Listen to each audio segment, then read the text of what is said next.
Hoje, eu vou te contar uma história que começa como um simples relato de sobrevivência, mas rapidamente se transforma em algo muito mais sombrio e misterioso. Você está prestes a entrar em um mundo de eventos inexplicáveis, onde o desconhecido e o assustador se encontram.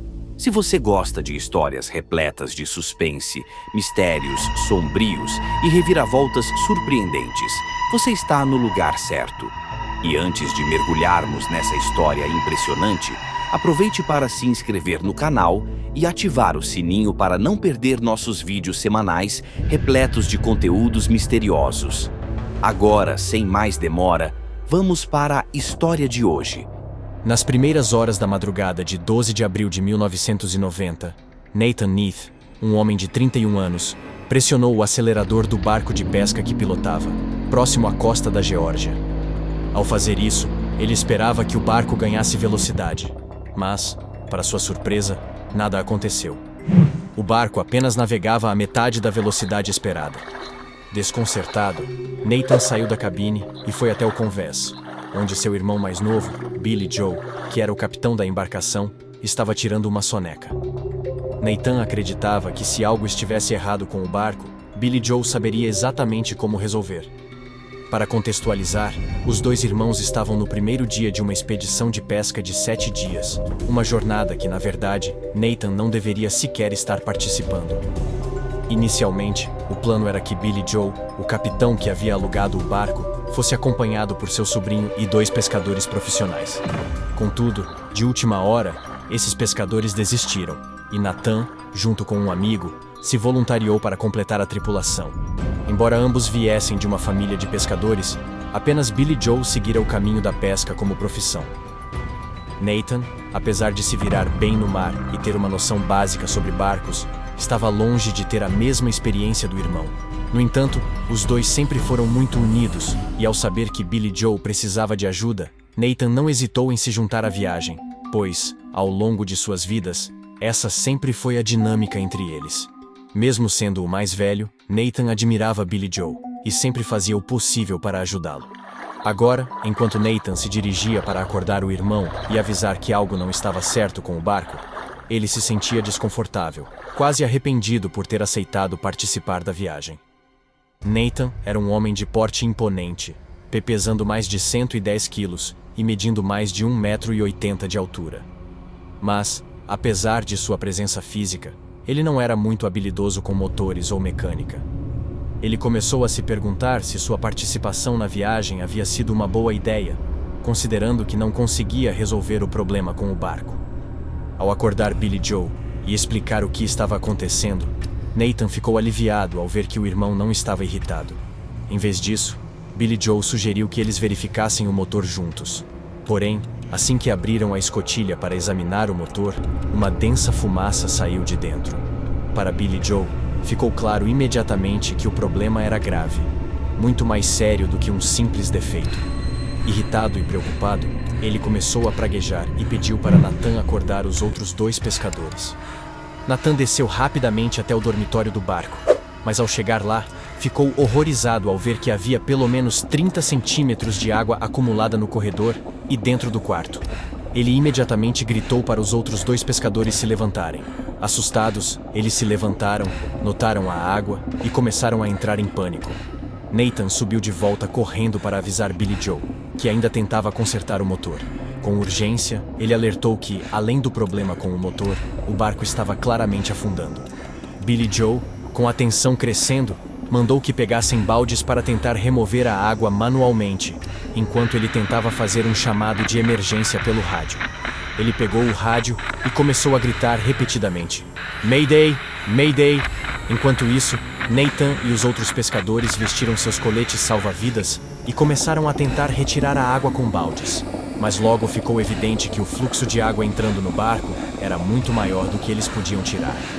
Quando as luzes do barco começaram a piscar e logo depois se apagaram, eles foram jogados na escuridão total. O motor havia parado completamente, deixando o barco em silêncio, exceto pelo som angustiante da água que continuava a invadir o barco. O rádio de Billy Joe também parou de funcionar. o que significava que ninguém havia ouvido seus pedidos de socorro. Agora, sem energia e sem meios de comunicação, eles estavam completamente isolados, perdidos no meio do oceano. A única opção que restava para eles era inflar o bote salva-vidas, jogá-lo no mar e abandonar o barco que estava afundando. Felizmente, conseguiram reunir mantimentos suficientes para sobreviver por alguns dias, além de suas esperanças de que alguém pudesse ter captado o pedido de socorro feito por Billy Joe. No entanto, apenas 30 minutos após estarem no bote, Nathan começou a ouvir um som estranho. Ele prestou atenção e percebeu um pequeno vazamento no bote. E o pior, eles não tinham como repará-lo de forma adequada. Mesmo tentando cobrir o furo com as mãos, o ar continuava escapando lentamente. No segundo dia de sua angustiante viagem de pesca, o bote salva-vidas murchou completamente. Agora, os 4 homens estavam à deriva, flutuando no gelado oceano, cercados pelos destroços de seu barco afundado. Eventualmente, eles conseguiram pegar um grande pedaço de madeira flutuante dos destroços, que era resistente o suficiente para servir como uma jangada improvisada. Contudo, o pedaço de madeira não suportava o peso de todos os 4 ao mesmo tempo, forçando-os a se revezar. Enquanto um descansava na madeira, os outros 3 permaneciam na água, esperando sua vez. A situação era desesperadora. Enquanto revezavam entre o mar frio e a improvisada jangada, eles observavam em silêncio o casco do barco afundando lentamente, sendo levado cada vez mais para longe pela correnteza. O choque de tudo o que havia acontecido tão rápido os deixou atônitos, e a gravidade da situação se tornava cada vez mais clara. Eles sabiam que estavam em um dos cenários mais perigosos possíveis, e que a sobrevivência parecia cada vez mais improvável. Embora tivessem conseguido salvar parte dos mantimentos e todos estivessem usando coletes salva-vidas, isso não os protegia da hipotermia. A água do oceano estava gelada, e o constante entrar e sair da água só acelerava o processo de resfriamento corporal. Eles sabiam que, se não conseguissem se manter fora da água por tempo suficiente, a hipotermia os atingiria em poucas horas. Todos estavam cientes disso e, portanto, tentavam ao máximo revezar seus períodos de descanso na madeira. Diante desse cenário sombrio, as discussões começaram a surgir. Quem ficaria na água e quem poderia descansar na jangada por mais tempo? Foi nesse momento que Nathan, o maior fisicamente entre eles, tomou uma decisão drástica. Ele percebeu que, se não estivesse ali, os outros 3 teriam mais espaço na madeira e poderiam evitar a hipotermia por mais tempo, aumentando as chances de sobrevivência. Nathan, como sempre fazia, voltou-se para seu irmão mais novo, Billy Joe, a quem sempre admirou e quis proteger. Ele disse ao irmão que iria nadar até os destroços do barco e tentar improvisar sua própria jangada. Dessa forma, os outros 3 poderiam usar a madeira que já tinham, e assim, todos teriam uma chance maior de escapar daquela situação. Apesar de seus esforços para convencê-lo do contrário, Billy Joe e os outros 2 pescadores não conseguiram dissuadir Nathan. Sabendo que o barco afundado estava a cerca de 5 quilômetros de distância, eles tentaram argumentar que seria uma missão suicida. Mas Nathan, determinado, olhou para seu irmão e com voz firme, disse: "Eu te amo." Sem hesitar, ele mergulhou nas águas frias e começou a nadar. Contra todas as probabilidades, após 11 horas de natação contínua, Nathan ainda estava vivo. O sol começava a se pôr quando ele finalmente avistou os destroços do barco que afundava. Apesar de estar exausto, desidratado e com os primeiros sinais de hipotermia, ele chegou ao casco do navio e conseguiu se segurar. Usando uma corda ou seu próprio colete salva-vidas, ele se amarrou ao casco, garantindo que não fosse arrastado pela correnteza enquanto descansava. Ao amanhecer do dia seguinte, Nathan olhou para o horizonte e, para sua surpresa, avistou uma coluna de fumaça se erguendo à distância. Ele esfregou os olhos, incrédulo. Aos poucos, conseguiu ver um grande navio cargueiro aparecendo. O navio estava longe, mas parecia estar navegando em círculos na mesma área onde ele acreditava que seu irmão e os outros pescadores ainda estivessem. Nathan, tomado pela esperança, começou a acreditar que aquele cargueiro estava resgatando os outros. Depois de algumas horas observando, Nathan viu o cargueiro começar a se mover em sua direção. Aliviado, ele se permitiu fechar os olhos por um momento, acreditando que seu resgate estava iminente. Ele já podia quase sentir o calor da segurança. Porém, quando abriu os olhos novamente, percebeu algo terrível. O cargueiro havia mudado de direção e estava desaparecendo no horizonte, sem nunca alcançá-lo. Foram necessários mais 3 dias até que um navio diferente finalmente encontrasse Nathan. Ele foi resgatado, levado para o hospital, e ao acordar, a primeira coisa que perguntou foi sobre seu irmão e os outros 2 pescadores. Ao fazer essa pergunta, as pessoas ao redor de sua cama o olharam com confusão. "Que cargueiro?" perguntaram. Nathan desabou em lágrimas ao perceber que o cargueiro que ele acreditava ter visto nunca existiu. Descobriu-se que Billy Joe e os outros 2 pescadores ainda estavam desaparecidos, e ninguém havia ouvido falar de qualquer grande cargueiro naquela área. Para a família de Nathan, o navio simplesmente não existia, o que deixou todos ainda mais perplexos. A guarda costeira e a polícia começaram a vasculhar todos os registros possíveis de navios que pudessem ter passado por aquela região onde Nathan e os outros estavam. Contudo, por mais que procurassem, não havia qualquer sinal de que um cargueiro estivesse presente naquela área, além da operação de resgate que, eventualmente, salvou Nathan. Mais uma vez, parecia muito provável que o navio que Nathan tinha visto fosse apenas uma alucinação, fruto de seu estado físico e mental deteriorado. No entanto, Nathan continuava firme em sua versão. Ele tinha certeza absoluta de que viu aquele navio, e de que não se tratava de uma alucinação. Mesmo assim, com o passar do tempo e a falta de evidências, ninguém sabia o que pensar. Com o fracasso das buscas e a ausência de novas pistas, a operação de resgate foi oficialmente encerrada. A presunção era de que Billy Joe e os outros 2 pescadores haviam morrido no acidente. 5 meses depois, no entanto, em 5 de outubro de 1990, um evento incomum reacendeu as esperanças das famílias. O telefone tocou na casa da irmã de Nathan, e o que seria uma ligação rotineira se transformou em algo completamente inesperado. Quando a mãe de Nathan atendeu o telefone, a pessoa do outro lado da linha falava rapidamente em espanhol. Ela não entendia o que estava sendo dito, e por isso, pensou que fosse algum engano. No entanto, entre as palavras em espanhol, a pessoa começou a falar em inglês, e mencionou repetidamente o nome da irmã de Nathan, seguido de seu número de telefone. A mãe de Nathan ficou tão surpresa que não conseguiu reagir a tempo, e antes que pudesse fazer qualquer pergunta, a ligação foi cortada. Poucos minutos depois, o telefone tocou em outra casa, desta vez na residência do dono do barco que Billy Joe havia alugado para a viagem de pesca. Assim como na primeira ligação, a pessoa falava em espanhol rápido, mas novamente mencionou o nome do dono do barco e seu número de telefone em inglês. Quando ele tentou questionar quem era, a ligação também foi encerrada abruptamente. Essas ligações estranhas e repetitivas poderiam ter sido facilmente descartadas como trotes, ou erros de ligação. Mas o fato de terem acontecido quase ao mesmo tempo, e com informações tão específicas, parecia coincidência demais para ser ignorado. Ambos os lares estavam diretamente conectados à fatídica viagem de pesca, e isso fez com que as famílias e o dono do barco acreditassem que havia algo mais por trás dessas ligações misteriosas. Essas ligações não pararam por aí. A cada poucas semanas, o telefone tocava novamente na casa da irmã de Nathan ou na casa do dono do barco, e era sempre o mesmo padrão. Alguém falando rapidamente em espanhol, e depois, repetindo nomes e números de telefone em inglês. Essas ligações enigmáticas começaram a gerar grande inquietação entre os familiares, e também no dono do barco. A conexão entre essas ligações e o trágico desaparecimento dos pescadores parecia cada vez mais óbvia, mas o significado por trás delas ainda era um mistério.